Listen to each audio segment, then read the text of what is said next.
Baik, sudah tidak sabar untuk narasumber kita yang berikutnya, di mana berikutnya sudah bergabung bersama dengan kita. Ini adalah Wakil Ketua Kadin, ya, Ibu Sinta Kamdani. Halo, Ibu Sinta, selamat sore.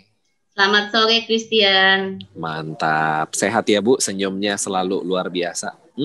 Begini kalau anak muda zaman sekarang bilangnya ya. Oke, Ibu, silakan Bu, waktu dan kesempatan. Ya, sebenarnya Christian abis tadi saya terkesima dengan diskup bicara, kayaknya saya nggak usah ngomong lagi kali ya Christian ya. Kita udah dapat banyak banget penguatan iman yang luar biasa. Iya ya. Jadi saya ini bingung. Saya ini padahal siapin presentasi, cuma saya pikir waduh, saya udah sangat terjamah nih oleh dari semua mudah-mudahan terjamah Bu. Apa yang disampaikan tadi oleh Uskup. Jadi saya nggak tahu mesti mulai dari mana. Ya. Tapi mungkin sebentar. Nggak apa-apa Bu Sinta, jangan berkecil hati. Ya? Kenapa?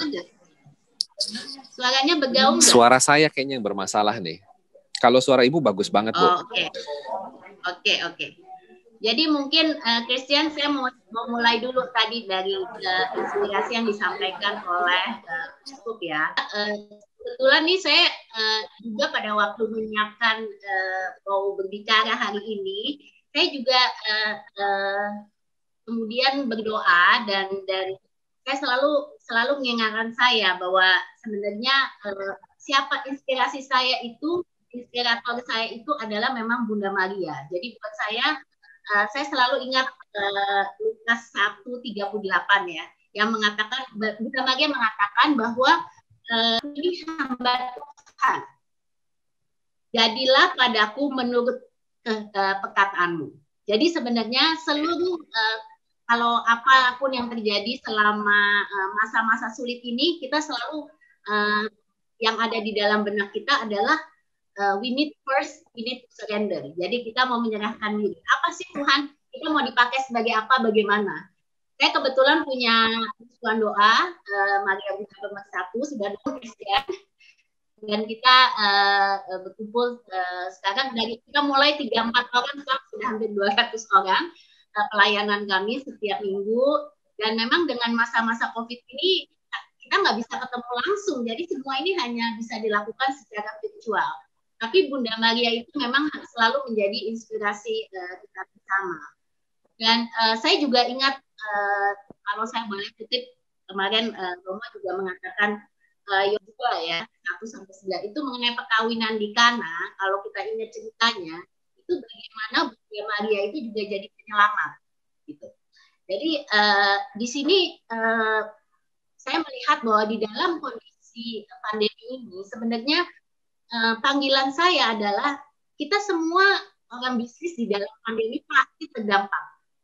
Mungkin sedikit bisnis yang bisa mendapatkan peluang besar, tapi banyak mungkin terdampak negatif selama pandemi. Tapi panggilan saya, kemudian saya selalu menanyakan apa yang harus saya lakukan.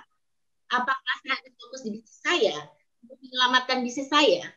Tapi mungkin Tuhan mengatakan lain ya, karena panggilan saya selama pandemi ini saya lihat panggilan saya justru bagaimana saya bisa lebih membantu sesama saya. Dan ini sangat unik ceritanya kalau kita dari kondisi bisnis yang ada pada saat ini, karena semua pasti fokus untuk menyelamatkan bisnisnya dulu, baru-baru mikirin bisnis orang lain. Tapi mungkin saya puji syukur saya merasa mendapatkan panggilan ini dan saya diberikan satu kesempatan oleh Tuhan untuk bisa membuka diri dan bagaimana bisa juga membantu tidak hanya bisnis saya, tapi bisnis lebih banyak bisnis-bisnis orang lain.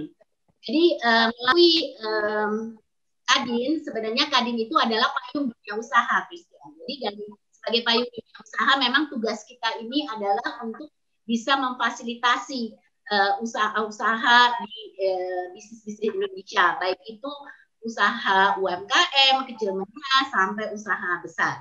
Jadi ini mungkin bagian dari kehidupan saya hari-hari ini, selain menyelamatkan bisnis saya, tapi saya sibuk bagaimana mendapatkan lebih banyak apa pemerintah ini, untuk mendorong pemerintah untuk bisa membantu banyak-banyak bisnis yang terkena.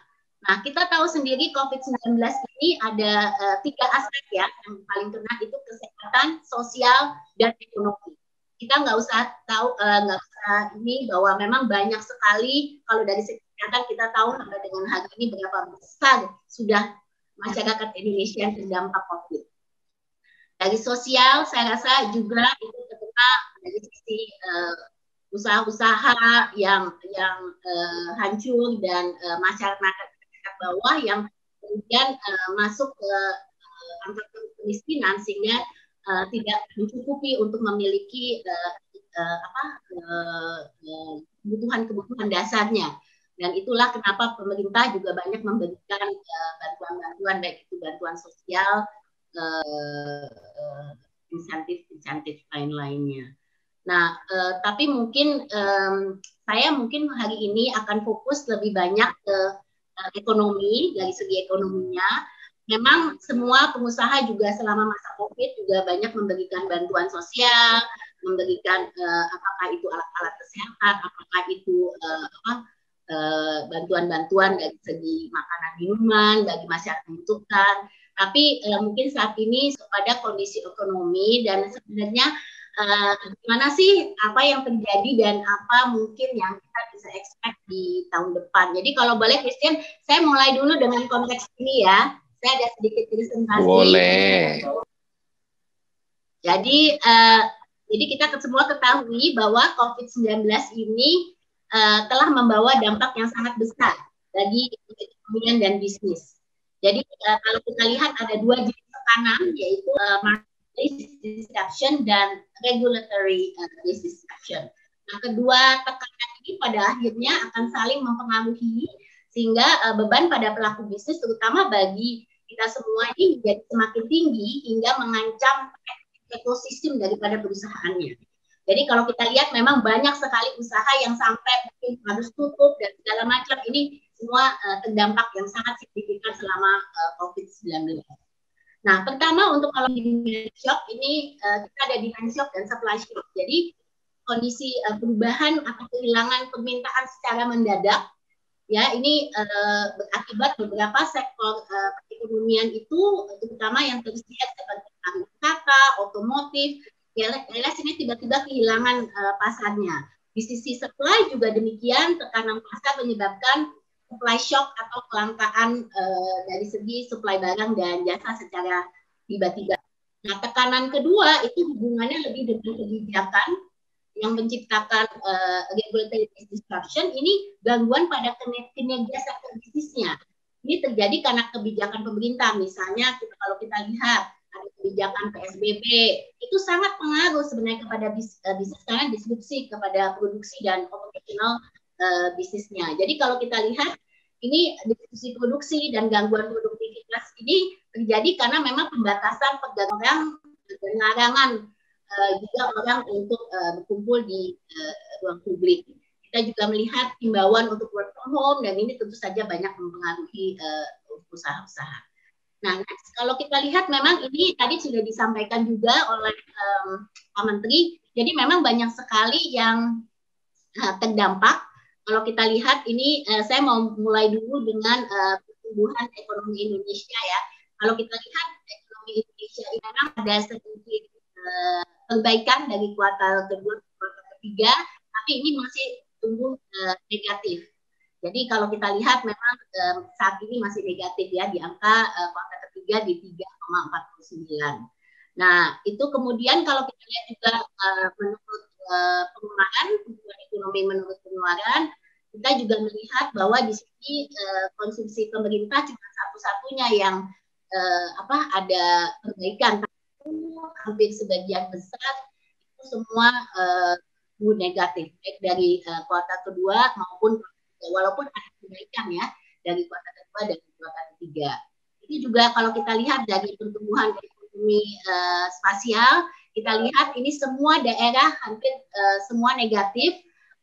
Paling parah tuh ada di Bali, dan itu karena memang Bali itu pusatnya pariwisata, dan saat ini pariwisata itu sudah amburadul.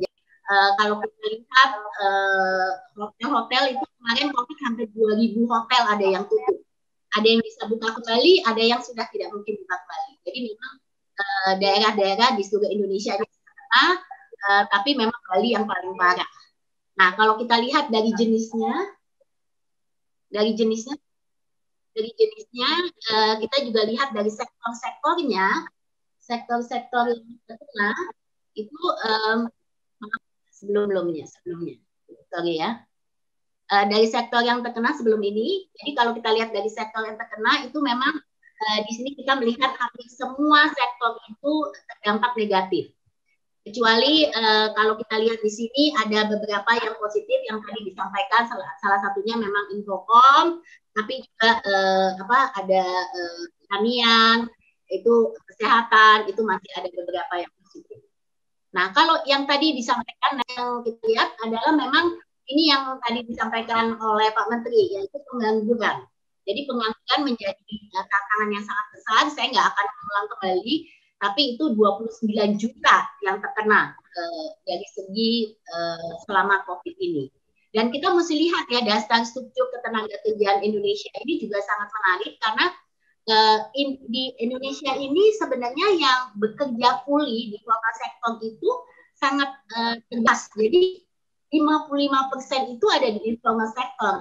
Karena dia COVID itu malah naik menjadi 70%. Jadi memang strukturnya itu kebanyakan tenaga kerja Indonesia bukan tenaga kerja yang mendapatkan pendapatan secara konsisten gitu. Jadi apakah dia paruh waktu, apakah dia itu kemudian punya usaha-usaha sendiri yang tidak mendapatkan pendapatan yang sustainable. Nah, kemudian kalau kita lihat juga dari segi faktor ketenagakerjaan di Indonesia, ini kita mesti menjadi tanya karena kita ini sekarang kan termasuk demografi bonus. Tapi kalau kita lihat saat ini pengangguran dengan angka pengangguran sekitar 7 juta ditambah dengan COVID mungkin 10 juta, kemudian ada yang terdampak bisa sampai 12 juta. Ditambah lagi kita ada setiap tahunnya itu perlu tenaga kerja yang akan masuk ke dalam yang membentukkan lapangan pekerjaan. Jadi ini yang jadi kuncinya. Yang kami khawatirkan belum lagi dengan otomatisasi dan lain-lain. Nanti akhirnya kemana nih pekerjaannya? Kita cukup nggak punya pekerjaan di Indonesia? Jangan sampai demografi bonus ini bisa menjadi liability. Jadi ini yang menjadi salah satu yang paling utama yang kita harus perhatikan. Dan kita juga di bawah tadi itu mayoritas masyarakat berpendapatan rendah, jadi yang di bawah 1,8 juta itu yang mengalami penurunan pendapatan paling besar. Jadi ini yang harus menjadi perhatian, bahwa ini yang paling bawah dan inilah yang kemudian akan jatuh kepada aspek kemiskinan yang lebih tinggi buat Indonesia. Nah, sedangkan kalau kita lihat di sini, kelas menengah ke atas itu justru menunggu vaksin untuk kembalikan ke pekerjaan berbelanja. Jadi kalau kita lihat di mal-mal sekarang itu hampir banyak yang tidak belanja. Karena menengah ke atasnya sama sekali nggak mau belanja. Kalau kita lihat top 20%-nya itu malah sangat khawatir, malah banyak yang ada di Singapura gitu. Dan yang mungkin nggak pindah, nggak tahu kemana. Tapi khawatir karena ini mereka cenderung untuk menabung di bank. Dan yang middle 40% itu kehilangan pendapatan, terpaksa mereka juga lebih banyak saving dan gaya hidupnya.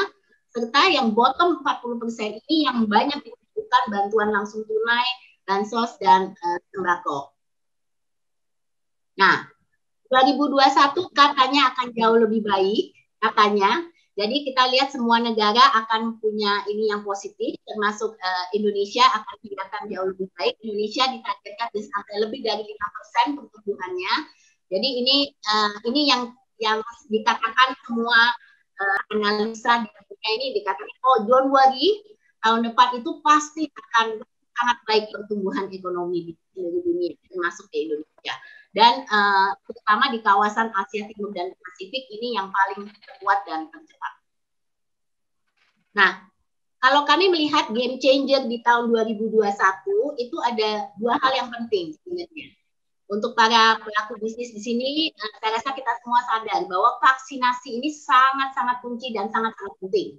Karena tanpa adanya vaksinasi, kita sudah lihat pengendalian COVID ini sangat sulit. Kita sudah sering katakan bahwa kita harus adaptasi hidup baru. Kita mesti selalu mengikuti protokol kesehatan, 3M. Tapi kita lihat banyak masyarakat yang juga tidak, masih ada masyarakat yang tidak mengikuti dan disiplin terhadap hal itu. Jadi kami merasa memang vaksinasi ini menjadi sangat kunci. Dan ini bisa memberikan kepercayaan dan rasa aman, kemudian bisa ada pemulihan belanja, kapasitas dan investasi. Jadi ini vaksinasi ini yang sekarang digembor-gemborin, ini sangat kunci dan kita harus bisa segera mendapatkan akses dari vaksinasi yang ada.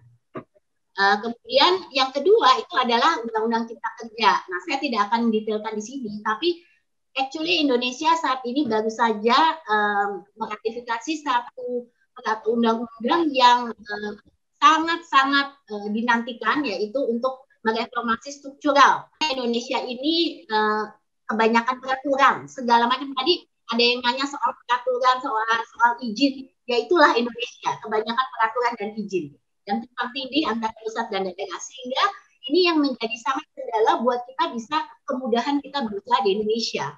Ini makanya dengan Undang-Undang Cipta Kerja ini sangat penting bahwa ini akan sangat berdampak positif buat bisnis untuk bisa terus menjalankan usahanya. Next. Nah, ini tadi Pak Menteri sudah menyampaikan, memang kita sangat mengandalkan rencana stimulus program pemulihan ekonomi nasional, dan ini ada untuk perlindungan sosial, insentif usaha, pembiayaan korporasi dan lain-lain. Saya mau fokus di yang hubungannya dengan pengusaha. Jadi tahun ini sebenarnya pengusaha juga sudah banyak dapat insentif dan pembiayaan korporasi. Sayangnya kalau mungkin saya tanya dengan rekan-rekan yang ada di webinar ini juga mungkin tahu bahwa banyak yang tidak terrealisasi, jadi tidak bisa dapat gitu. Jadi ini cuman pemerintah mencanangkan di 2020 juga sudah, tapi realisasinya sangat terbatas. Dan ini kalau kita lihat absorpsinya itu baru sekitar 60%, padahal ini sudah di akhir tahun. Jadi 40% itu nanti akan hilang, karena kita nggak mungkin bisa selesaikan 100% sampai akhir tahun ini. Dan yang paling tidak absorpsi itu adalah yang pembiayaan korporasi oleh perbankan. Kenapa? Karena perbankan itu takut, itu ada takut mengolah hasrat. Nanti kalau dia kasih pinjaman, kemudian dia akan ada permasalahan moral hasrat. Jadi ini yang menjadi sangat kendala yang kita masih fight terus-menerus dengan pemerintah soal stimulus pen. Tapi 2021 akan tetap ada, tapi sekali lagi memang jumlahnya menurut kami tidak signifikan untuk bisa membantu pemulihan ekonomi pada bisnis atau dunia usaha.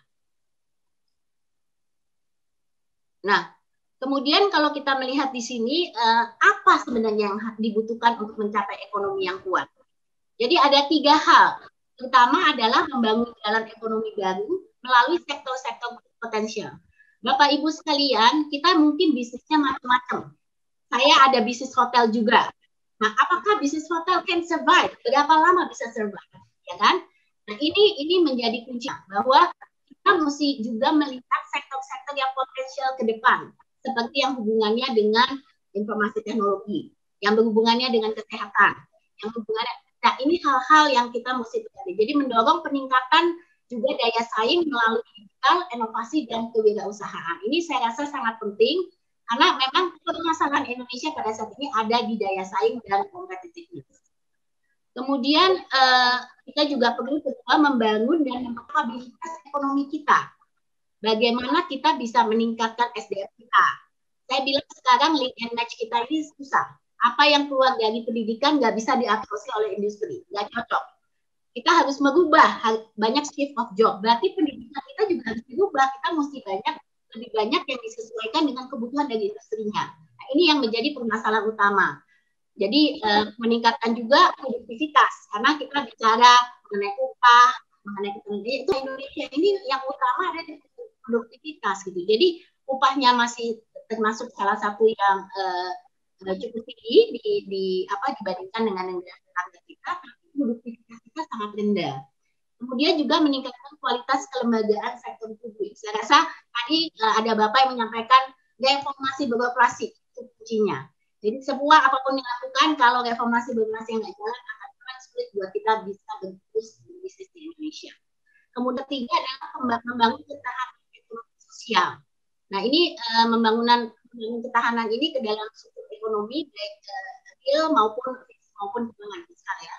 Dan bagaimana kita mengambil peluang untuk reformasi kebijakan yang sudah lama terbengkalai. Jadi kita selalu mengatakan bahwa bad times has to have good policies. Jadi pemerintah memang menjadi salah satu yang sangat berperan yang harus mengeluarkan polisi-polisi yang baik, terutama pada saat kondisi krisis seperti ini. Nah, saya mau, this is my last slide, dan kalau ditanya sebenarnya apa sih yang harus dilakukan pelaku usaha? Ini juga saya rasa banyak dilakukan, saya juga melakukan. Itu kita ini adalah kita resetting the button. Kita selalu resetting the button. Ini yang bisnis asset. Ini kesempatan kita kalau kayak komputer tuh kita resetting lagi. Gimana kita memulai kembali. Jadi berarti kita harus mentransformasikan bisnis kita. We cannot have the same, kita harus mindset kita untuk mau bertransformasi, untuk mau beradaptasi. Nah ini kuncinya. Bahwa pada saat kesempatan, peluang daripada COVID ini sebenarnya kemana bisnis harus berjalan. Disinilah menurut saya, ini ada, saya selalu katakan, bagian dari setiap krisis itu pasti ada peluang. Dan ini adalah peluang kita untuk berbenah, untuk bisa bertransformasi, untuk masuk ke dalam pembangunan yang lebih berkelanjutan. Ya. Bagaimana caranya? Ini di sini yang mungkin saya mau sedikit share mengenai lebih bagaimana kalau kita lihat strateginya ya. Jadi kalau kita lihat pandemi ini memberikan bukti bagi kestabilan lingkungan ini berpengaruh secara besar terhadap ekonomi dan sosial. Jadi kita harus perusahaan ini harus juga adaptif menghadapi ini semua dan bergantung pada perubahan di setiap bisnis yang terdampak. Nah ini ada model yang saya selalu namakan Sustainable Development Goal (SDG) ini salah satunya. Tapi mungkin saya akan lebih melihat daripada bagaimana sebetulnya bisnis ini ada bertransformasi itu ada 5 area penting. Ya, pertama itu kalau kita lihat regulatory compliance adjustment ini pentingnya strateginya, yaitu adalah bagian dari penyesuaian kepatuhan terhadap new normal dan kebiasaan baru saat ini. Jadi ini kita harus comply terhadap peraturan-peraturan yang sudah dikeluarkan pada saat ini, pada saat normal. Kedua adalah capex dan opex adjustment. Ini untuk kita harus memastikan bahwa arus kas atau keberlanjutan financial untuk beroperasi sepanjang COVID ini. Jadi kuncinya ini ada selalu pada saat kondisi ini. Jadi gimana caranya kita bisa bertahan, cash flow kita bisa mencukupi untuk bisa bertahan melalui masa-masa seperti ini. Nah, kemudian yang ketiga adalah business process adjustment-nya, yaitu merestrukturisasi yang mencakup evaluasi terhadap proses bisnis yang ada. Jadi ini yang kami lakukan semua, bahwa sekarang saat ini harus ada adopsi terhadap teknologi. Otomatisasi yang sebelumnya mungkin kita banyak bisnis yang nggak tahu, kan kita nggak mungkin gitu. Tetap harus bisa beradaptasi. Kemudian ada flexible working arrangement. Ada yang namanya sekarang work from office, work from home. Ini harus juga diadapt untuk bisnis prosesnya masuk ke situ. Kemudian kita juga melihat bagaimana caranya otomatisasi proses bisnis ini bisa meningkatkan produktivitas sambil meminimalkan risiko daripada pandemi yang ada. Jadi rantai pasok ini juga harus lebih sirkular atau lebih sustainable. Kemudian yang keempat adalah market approach adjustment-nya. Nah ini ditujukan untuk dapat lebih memaksimalkan permintaan yang ada di pasar selama pandemi. Ini biasanya mencakup keseimbangan antara online dan offline. Saya melihat terutama UMKM ya, sekarang ini kan kami banyak kerja dengan UMKM. Mereka have no choice. Nggak bisa lagi menjual marketing secara biasa. Mereka harus online. Online ini naik hampir pemakai online itu hampir internasional hampir 10 million actually selama COVID. Jadi itu kenaikannya sungguh luar biasa dan we have no choice. Kita harus masuk ke dalam e-commerce, online business, ini sesuatu yang sudah menjadi bagian. Kemudian employment system adjustment Ini juga perlu dipertimbangkan. Tadi saya katakan banyak sekarang bisnis IT malah yang sudah sampai Mei tahun depan itu akan work from home. Dia udah mengurangi kantor. Ada yang mengatakan udah deh kita sekarang batasin aja, kita kerja work from home aja. Jadi ini merubah sekali dari segi employment system kita. Makanya kenapa sekarang undang-undang ketenagakerjaan kita juga sudah direvisi karena kita harus adaptasi dengan sistem ketenagakerjaan yang ada. Kemudian management system adjustment ini yang terakhir, itu bagaimana kita bisa lebih agilitas dan kecepatan perusahaan untuk merespon perubahan pasar. Jadi kita memang harus terus bergerak. Saya kasih contoh aja nih, ada teman saya perusahaan garment ya, bisnis garment, itu dia langsung berubah masuk ke dalam dia tadinya garment itu kerjakan baju-baju dalam perempuan, jadi sekarang dia ganti ke masker langsung gitu berubah. Jadi banyak sekali jenis-jenis produk juga yang harus kita rubah. Tadinya kita membuat apa, kemudian berubah. Ini garment industri banyak sekali yang masuk ke APD, masker segala ini karena ya itu demand-nya sekarang ada di situ. Jadi banyak sekali perubahan-perubahan yang harus kita perhatikan juga. Jadi kurang lebih Christian itu yang mungkin saya katakan bahwa ini memang yang tadi dikatakan integrasi. Jadi bagaimana strateginya, management approach-nya juga harus perlu transparansinya ya. Kita harus lebih terbuka untuk lebih juga memanfaatkan banyak sekali data-data yang ada untuk bisa membantu kita, dan governance at the end is the governance that's important. Saya mau tutup dengan tadi dikatakan bahwa actually why are we here? Why are we doing business? Is business only for profit? Saya rasa itu bahwa konsep business for profit saja itu sudah I think we have to change that. Udah nggak ada lagi bisnis hanya for profit. These days saya boleh share dari kelompok usaha kami. Saya bilang sama semua karyawan saya, we cannot think business only for profit. Kita ada aspek-aspek di luar itu. Apa? Yaitu sosial dan juga lingkungan. Makanya visi daripada kelompok usaha kami itu menjadi sustainable excellence. Adalah apa? Karena saya nggak bisa cuma ngejar dari segi keuntungan. Ada aspek-aspek di luar keuntungan supaya saya bisa sustainable. Kelompok usaha kami sudah 100 tahun. Dan kami mau terus bisa melanjutkan untuk hopefully another 100 years to come. Jadi kita mesti bisa sustainable. Dan ini saya rasa satu yang paling penting, kata-kata sustainability. Bahwa perusahaan itu tidak hanya mengejar profit, tapi dia juga bisa sustainable untuk jangka panjang. Dan ini mungkin COVID menjadi wake up call untuk kita semua. Because we have to look at our business differently. Kita nggak bisa melihat dari aspek yang sama seperti dulu. Ini harus ada perubahan. Jadi saya pikir mungkin saya stop di sana dan saya welcome any question, pertanyaan dari teman-teman sekalian. Terima kasih. Terima kasih Bu Sinta, luar biasa.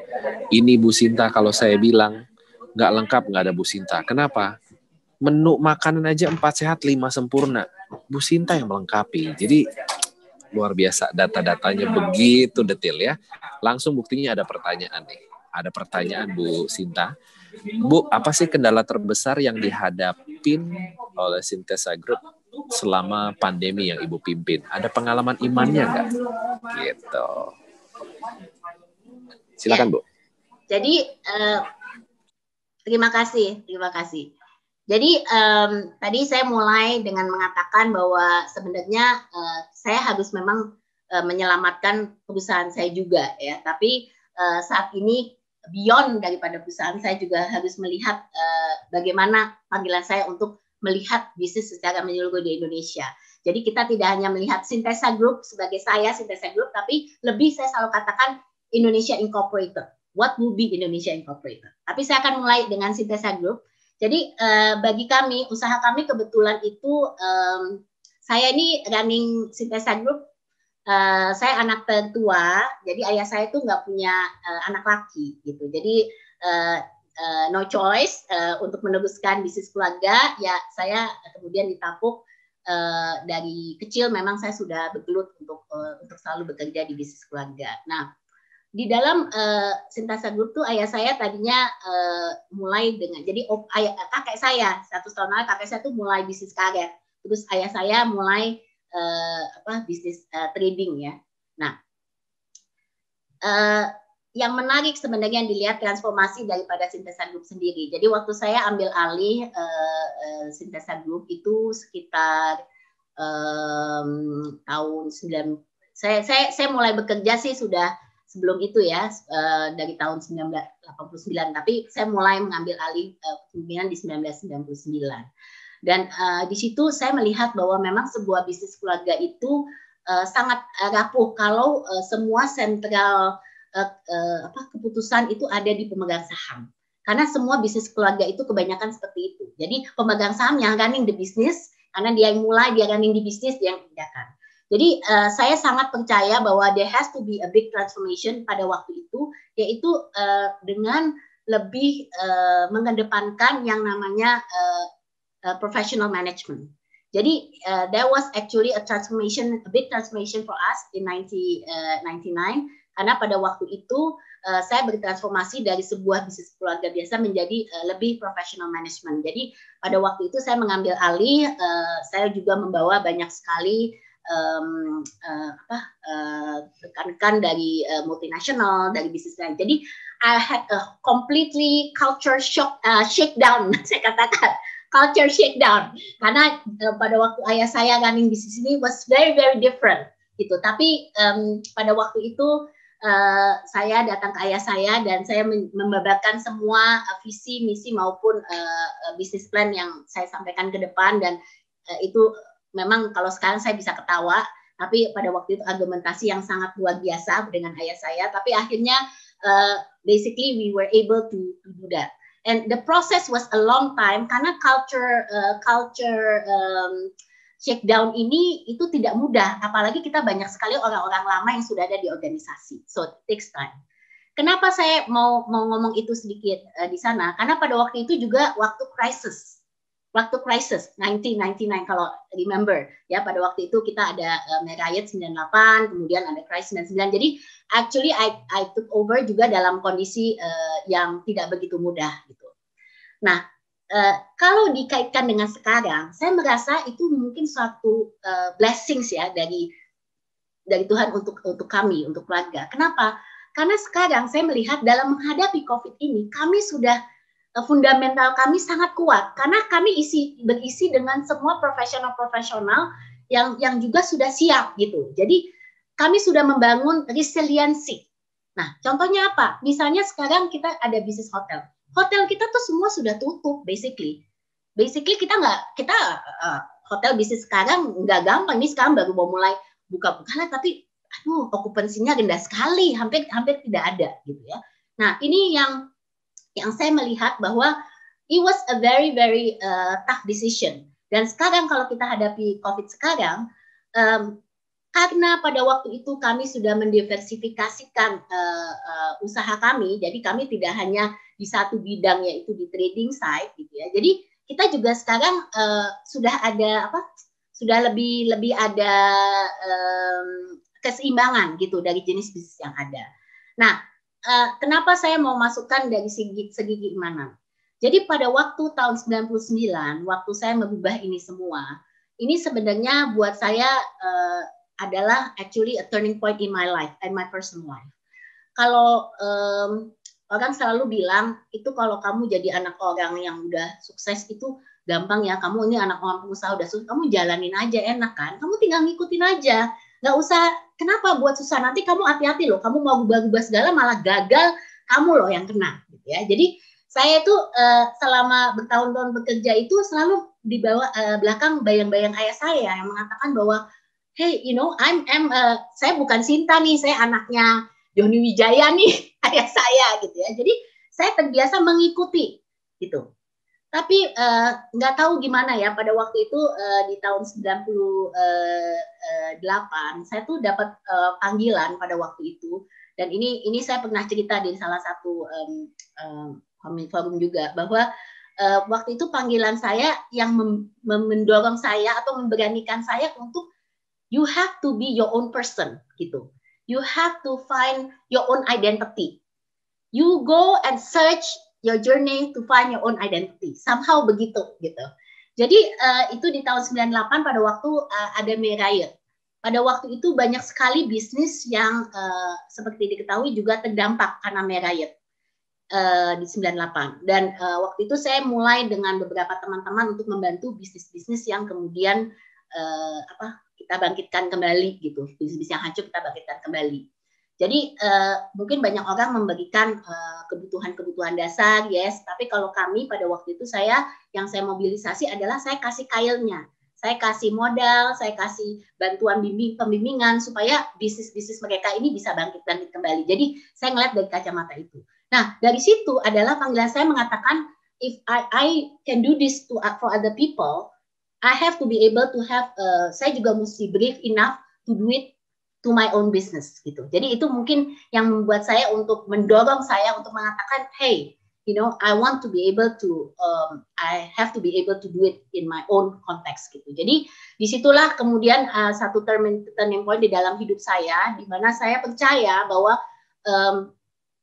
saya nih mendapatkan panggilan untuk mendapatkan dibuka matanya bahwa melalui kesempatan saya membantu orang lain, bahwa saya diberanikan untuk juga bisa mentransformasikan bisnis kami.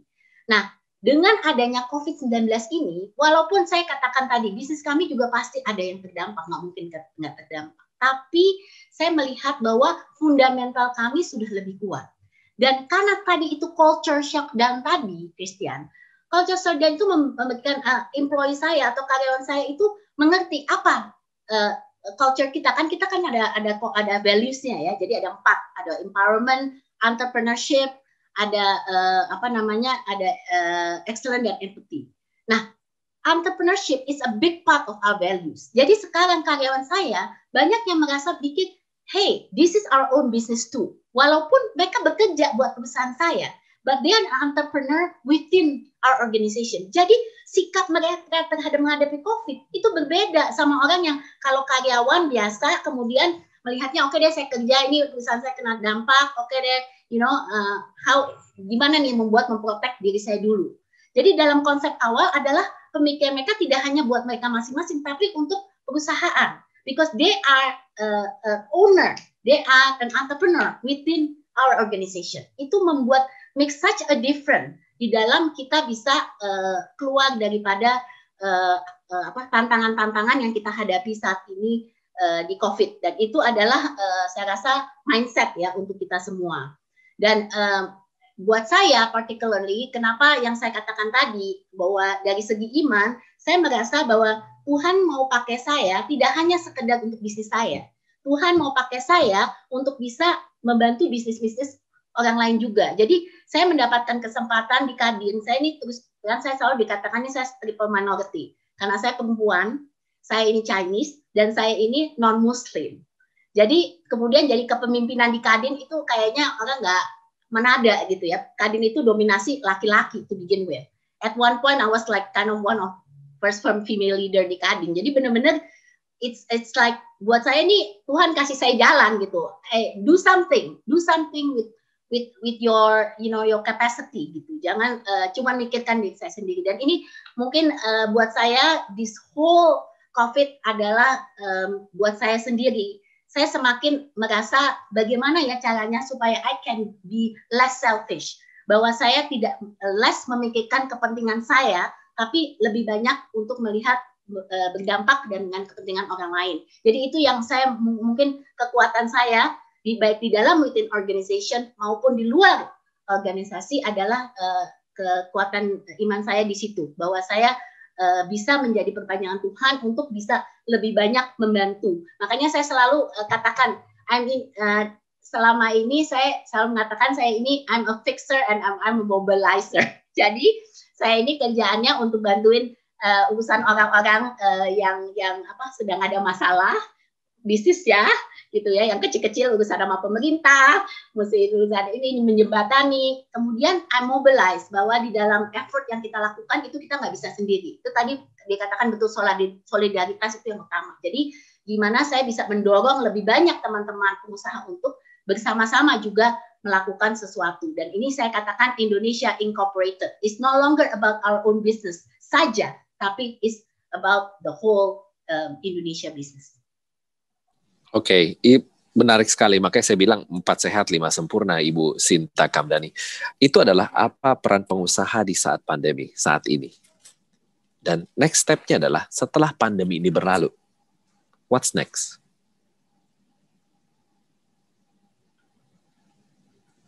Setelah pandemi berlalu, what's next? Yes. Oke. Ini ada yang bertanya begitu soalnya. Ini saya cuma meneruskan aja, Bu. Yeah. I think, I have to be frank ya. Indonesia ini, saya mungkin lihatnya gini. Saya mau optimis. Semua orang juga mau optimis pasti. Dan pemerintah selalu katakan, kita jangan terlalu berpikir negatif lah. Positif aja. Indonesia pasti bisa, pasti maju, bisa keluar. Saya bilang itu betul. Kita harus berpikir optimis. Tapi we also have to do our homework. Saya bilang. COVID ini membuat kita membuka mata bahwa masih banyak sekali kelemahan-kelemahan yang ada di sistem kita berbisnis di Indonesia. Tidak hanya dalam bisnis kita satu-satu, tapi bagaimana regulasi dan ekosistem investasi di Indonesia. Ini sangat mengkhawatirkan. Saya tadi katakan mengenai daya saing, mengenai competitiveness. That's a very, very big problem with Indonesia.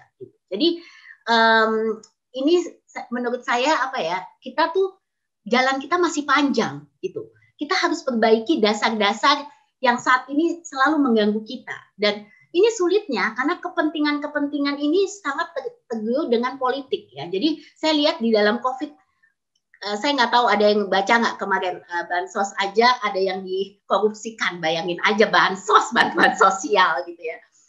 So I'm thinking, berbisnis di Indonesia, Christian, this is my question and I want to ask everyone here. Can we have a true business Indonesia yang with integrity?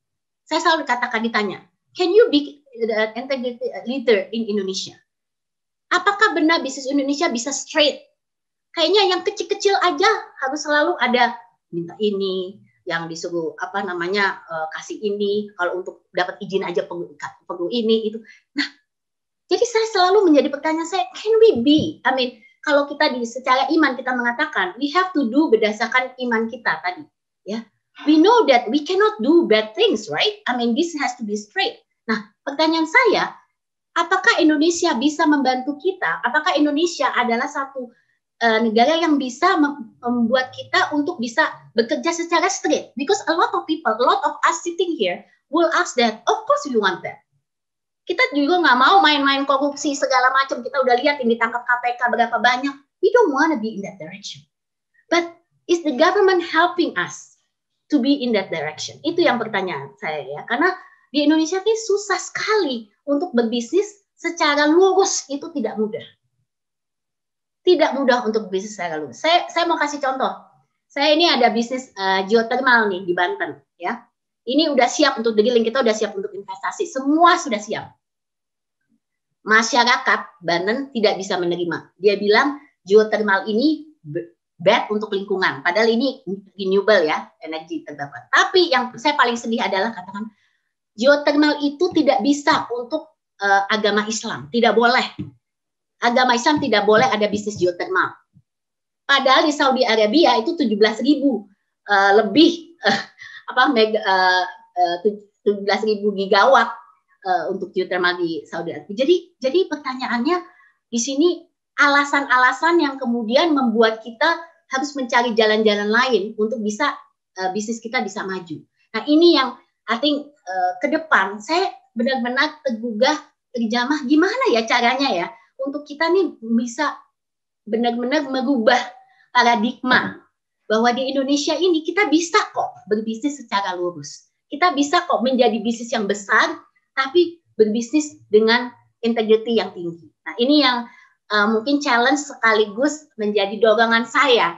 Karena buat saya adalah saya mencoba untuk bagaimana nih bisa juga merubah sistem di dalam pemerintahan kita. Supaya mereka juga mengerti bahwa pebisnis dan pelaku usaha di Indonesia actually wants to do it in the right way.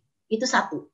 Kedua, buat saya ke COVID ini tentu saja saya katakan tadi setiap krisis itu somehow membuat saya berpikir what can we do, what more can we do, right? Dan saya melihat memang di dalam selama COVID ini UMKM itu yang paling terdampak.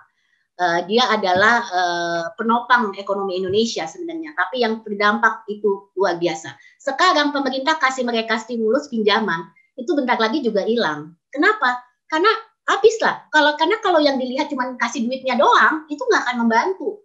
Mereka bisnisnya ini harus benar-benar bisa dibimbing, dibantu untuk perbaikan-perbaikan gitu. Nah ini yang banyak dasar, tidak hanya ada di akses kapitalnya, tapi juga bantuan untuk akses ke marketnya, maupun untuk pembimbingan dan kapasitas skills mereka. Jadi menurut saya pekerjaan rumah kita post COVID itu masih banyak. Buat saya di dalam bisnis saya sendiri, saya terus juga harus menguatkan bisnis saya, karena tentu saja kita juga walaupun fundamental sudah terasa kuat, tapi seperti saya katakan banyak sekali tantangan dan godaan untuk bisa selalu mau menjadi lebih besar. Gitu. Jadi saya katakan sekarang semua karyawan saya, our target, saya nggak ngeliat angka saja. Angka is one thing, but we have to fulfill what I said tadi mengenai isu sosial, isu lingkungan, maupun dari aspek values yang kita tegakkan. Jadi itu mungkin saya akan terus tegaskan di dalam masa COVID ini. Dan saya punya cerita terakhir bahwa saya juga dapat hadiah besar dari Tuhan selama masa COVID. Karena kebetulan anak saya yang nomor 3 yang sudah kerja di Amerika beberapa waktu pulang ke Indonesia karena COVID dan mau bekerja untuk saya. Dan ini buat saya luar biasa karena dengan ada dia di dalam perusahaan kami saat ini itu sangat membuat saya juga mendapatkan satu kekuatan yang luar biasa. Saya nggak tahu rasanya ya, mungkin kalau ada yang bisnis keluarga juga mungkin pernah berpikir seperti itu. Saya sudah profesional management kan organisasi kami, tapi anak saya pulang dan mau bekerja di dalam bisnis kami, itu buat saya adalah hadiah dari Tuhan yang luar biasa. Amin, terima kasih ya. Nih hadiah menjelang Natal, boleh ya Bu Sinta ya dibilangnya. Oke, luar biasa. Banyak sekali Bapak Ibu sekalian kita mendengar pemaparan dari Bu Sinta Kamdani. Ini seorang pelaku usaha yang secara real bagaimana benar-benar membukakan mata kita bahwa oh ternyata begini. Sudah ada langkah-langkahnya dan persiapan. Tapi apa yang bisa kita lakukan bersama? Karena ini nggak cuma bisa satu pihak doang, tapi we must be together in this situation gitu loh. Jadi karena waktunya juga sudah terbatas, Ibu Sinta Kamdani dan juga Monsinyur Siprianus Hormat, boleh saya rangkum dulu dari hasil pembicaraan kita juga apa yang tadi disampaikan oleh Bapak Johnny G. Plate, bahwa Bapak Ibu sekalian, krisis ini nyata, pandemi ini nyata, bahwa sejak Maret sampai dengan sekarang sudah begitu banyak kesulitan yang kita hadapi. Tetapi sebagai kita yang hadir dan menyaksikan the untold story of business winners in this pandemic gitu, apa yang bisa kita lakukan? Apa yang bisa kita lakukan? Selalu kalau saya bilang dari 3 pembicara itu, membuat kita untuk apa? Selalu connect dari sisi sini dan sisi sini. Maksudnya apa? Selama pikiran kita tidak buntu, terus mencari jalan keluar bersama-sama, tetapi dengan hati yang juga saling solider, membantu dan dibantu. Harusnya semuanya akan bertahan dan bisa menemukan jalan keluar ini bersama-sama. Kata kuncinya adalah bersama-sama. Jadi kalau status WhatsApp saya dari dulu sampai sekarang bilang ora et labora, yaitu sama. Berdoa dan berusaha. Berpikir dan dengan hati. Solider, maka semuanya ini perlahan-lahan pasti akan ditunjukkan jalan keluar oleh Tuhan. Itu saja dari saya. Terima kasih sekali lagi Ibu Sinta Kamdani yang luar biasa, Monsinyur Siprianus Hormat yang juga luar biasa, dan Bapak Johnny G. Plate. Terima kasih khususnya juga kepada seluruh hadirin, Romo, Suster, Bapak Ibu sekalian yang sudah bersama dengan kami dari acara tadi. Dan tentunya setelah saya selesai, saya ingin mengucapkan terima kasih atas kepercayaannya. Saya boleh berada di sini dan prinsipnya adalah APBN. Apa tuh Christian APBN? Ambil positif, buang negatif. Jadi kalau moderator negatif, dibuang aja. Itu aja, terima kasih. Tuhan memberkati, salam sehat, selalu 3M, pakai masker, jaga jarak, rajin cuci tangan. Saya kembalikan kepada MC kita, Bro Ideas. Silakan Bro Ideas. Ya, terima kasih Bro Cristiano Ronaldo. Mohon maaf ya Bro, tadi salah sebut Cristiano Ronaldo. Sampai kangen liga sepak bola nih, 8 bulan sudah nggak ada liga ya. Bro Christian Reynaldo, terima kasih telah menjadi moderator dan mengawal jalannya diskusi dengan sangat baik, dan juga kepada 3 pembicara. Dan luar biasa, seperti mengutip di kitab suci bahwa walaupun aku berjalan dalam lembah kekelaman, namun aku tidak takut karena Tuhan engkau besertaku. Kira-kira seperti itu. Kita tetap harus maju, kita tetap harus bergerak di masa-masa pandemi ini, tentunya juga dengan protokol kesehatan. Untuk itu, Bransis sekalian, Bapak Ibu yang terkasih, sebelumnya kami juga ingin mengundang Bapak Ketua lagi, Bapak Oki Imanto, untuk mungkin menyampaikan sepatah dua patah kata sebelum nanti kita doa dan berkat penutup oleh Bapak Monsinyur Uskup Siprianus Hormat. Kepada Bro Oki Imanto, dipersilahkan. Persilahkan. Terima kasih Bro Ideas. Terima kasih juga Bapak Ibu semua yang sudah mengikuti acara dari awal tadi sampai akhir. Sungguh luar biasa. Narasumber, terima kasih Monsinyur atas penguatan yang diberikan dan juga ajaran-ajaran yang tadi Monsinyur bagikan.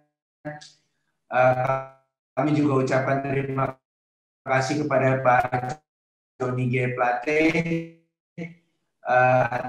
atas keynote speech-nya, menginspirasi kami, dan juga di sini ada staf dari Bapak Johnny. Kami mengucapkan terima kasih untuk Bapak Ibu semua, dan juga atas nama panitia kami sudah mempersiapkan tanda terima kasih untuk ketiga narasumber. Bro Tony mungkin bisa ditampilkan. Ini adalah bentuk apresiasi kami dari panitia BPK PKKKAJ BIS Talk Show seri pertama ini untuk Monsinyur Siprianus Hormat yang akan kami kirim ke Ruteng. Monsinyur, terima kasih atas kehadiran dan sharing Monsinyur pada sore hari ini. Yang kedua, kepada Bapak Menkom Info, Bapak Johnny G. Plate, juga akan segera kami kirimkan melalui Bapak Philip Gopang. Terima kasih juga Pak Philip atas kesediaan Pak Menteri untuk hadir di acara kita sore hari ini. Yang terakhir, terima kasih banyak kepada Ibu Sinta yang sudah berkenan sharing pada sore hari ini dan membagikan banyak ilmu bisnisnya yang luar biasa. Kami akan segera kirim juga kepada Ibu Sinta. Terima kasih kepada para narasumber dan Bapak Ibu semua sudah ikut serta.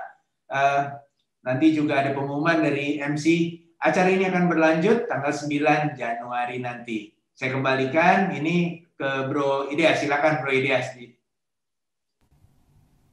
Oke, terima kasih Bro Oki atas apresiasinya kepada seluruh pembicara dan juga moderator.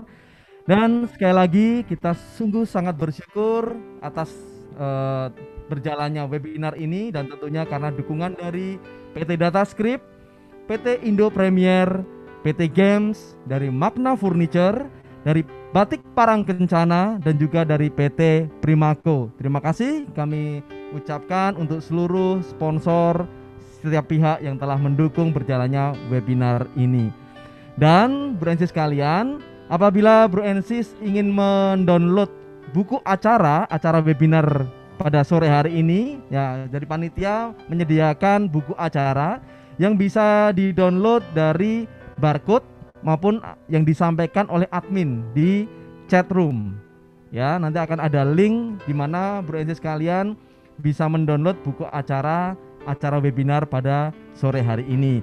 Tak lupa kami juga ingin mengundang Bro Ensis sekalian, Bapak Ibu Saudara yang terkasih dalam Kristus, dalam acara webinar selanjutnya, yaitu pada tanggal 9 Januari 2021 mendatang. Acaranya akan berlangsung jam 19 hingga pukul 21.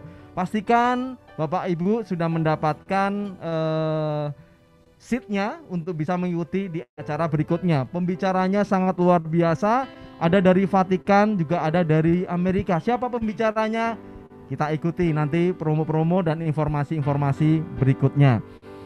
Untuk itu, sebelum kita pungkasi rangkaian acara webinar pada sore hari ini, kami ingin memohon kepada Bapak Uskup Siprianus Hormat untuk menutup dengan doa dan juga memberikan berkat untuk kami semua yang mengikuti webinar ini. Kepada Bapak Monsinyur Siprianus Hormat, kami persilahkan.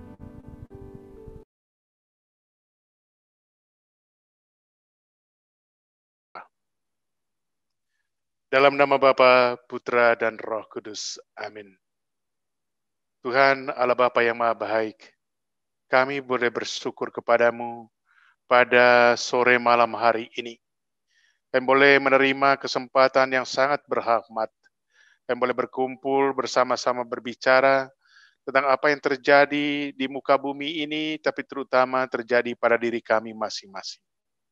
Terima kasih ya Tuhan, karena Engkau telah memberikan kami kesempatan untuk boleh berbagi pengalaman tentang iman kami dalam sektor pelayanan kami masing-masing selama ini.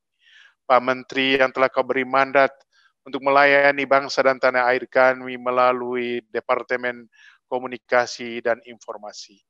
Ibu Sinta Kamdani, Kau berikan mandat agung bersama rekan-rekannya untuk mengampu tugas mulia di IKADIN. Juga begitu banyak saudara-saudara peserta seminar pada kesempatan ini. Engkau telah memberi mereka tugas agung, panggilan khusus, agar melalui usaha-usaha dan pekerjaan-pekerjaan mereka, kerajaan-Mu menjadi semakin kokoh kuat berdiri di muka bumi ini.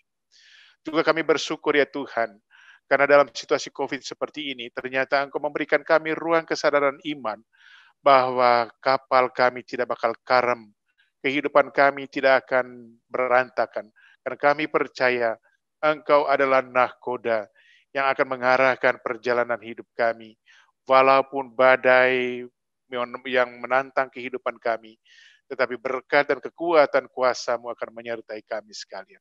Terima kasih ya Tuhan, sertailah hamba-hamba-Mu, Pak Joni, Bapak Menteri, Ibu Sinta dengan segala tugas, dan semua peserta, panitia, dan juga semua yang terlibat dalam menyelenggarakan webinar pada kesempatan ini.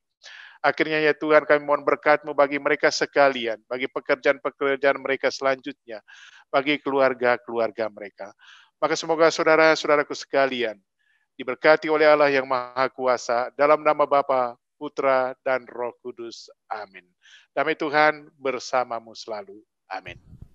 Dan bersamamu juga. Terima kasih Bapak Monsinyur Siprianus Hormat atas doa dan berkatnya untuk kami. Dan Bapak Ibu sekalian, kita telah di penghujung acara, dan marilah kita kembali memuji Tuhan sehingga berkat-berkatnya semakin menguatkan kita dan kita bisa semakin berbuah ke depannya. Sampai jumpa di webinar selanjutnya. Tuhan Yesus memberkati.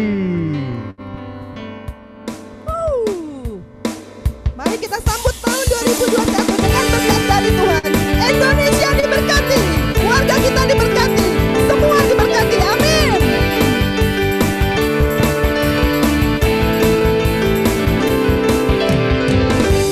Kasih setiamu nyata bagiku, hikmat kebajikan tersedia bagiku. Serta alasanmu limpahkan segalanya, dan anugerahnya sangat besar bagiku. Aku diberkati, aku dilimpahi, karena alasanmu untuk menyediakan. Aku diberkati, aku dilimpahi atas sempurna anugerah Tuhan bagiku. Kita diberkati Tuhan selalu. Kasih setiamu nyata bagiku. Amin. Hikmat kebajikan tersedia bagiku. Sebab alasanmu limpahkan segalanya, dan anugerahnya sangat besar bagiku. Mari kita